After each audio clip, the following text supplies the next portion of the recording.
Good morning everyone, আসসালামু আলাইকুম। তোমরা সবাই কেমন আছো? আমি জানি তোমরা অনেক অনেক ভালো আছো। আলহামদুলিল্লাহ আমরা সবাইও ভালো আছি। আর ব্রেকফাস্ট করে সোজা কিচেনে চলে এসেছিলাম রান্না করব বলে। তাই পালং শাক ভালো করে ধুয়ে নিয়েছি। চিংড়ি মাছগুলো ভালো করে ধুয়ে নিয়েছিলাম, কেটে নিয়েছিলাম, সঙ্গে পেঁয়াজ আর কচু। চিংড়ি মাছ কচু দিয়ে পালং শাক রান্না করব আজকে। আর কাটা বাছার কাজটা না বড্ড বিরক্তিকর। তো যাই হোক, আর ছেলের জন্য করব একটু চিকেন। তাই চিকেনও ভালো করে ধুয়ে নিয়েছি, আর সঙ্গে কেটে নিয়েছিলাম আলু। আর ফ্রিজে না কালকের একটু একটু করে অনেক তরকারি রয়েছে, তাই আজ এই দুই পদের রান্নাই করব। আর তাহলে চলো দেরি না করে রান্নাটা বসিয়ে দিই। এই যে কড়া বসিয়ে দিয়েছি, গরম হলেই তেলটা দিয়ে দেব। কড়া গরম হতেই ওতে সর্ষের তেল দিয়ে দিয়েছিলাম, যেহেতু সর্ষের তেলেই রান্নাটা হবে।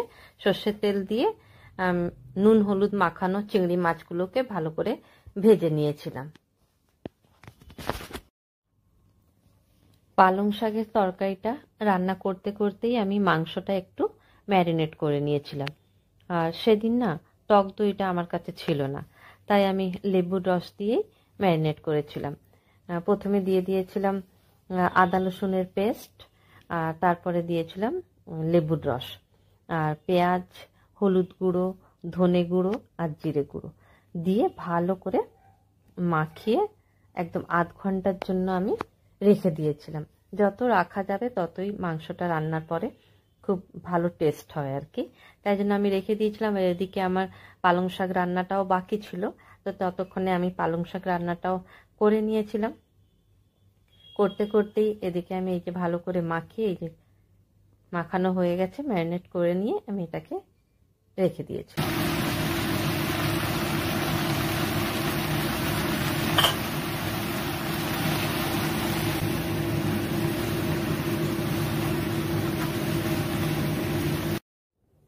কচু, চিংড়ি মাছ, পালং শাক ভালো করে কষে নিয়ে যেই শাক থেকে জল বেরোতে শুরু করেছিল, তখন 10 মিনিটের মতন কম আঁচে রান্নার জন্য বসিয়ে রেখে দিয়েছিলাম, যাতে কচুটা ভালো করে সেদ্ধ হয়ে যায়।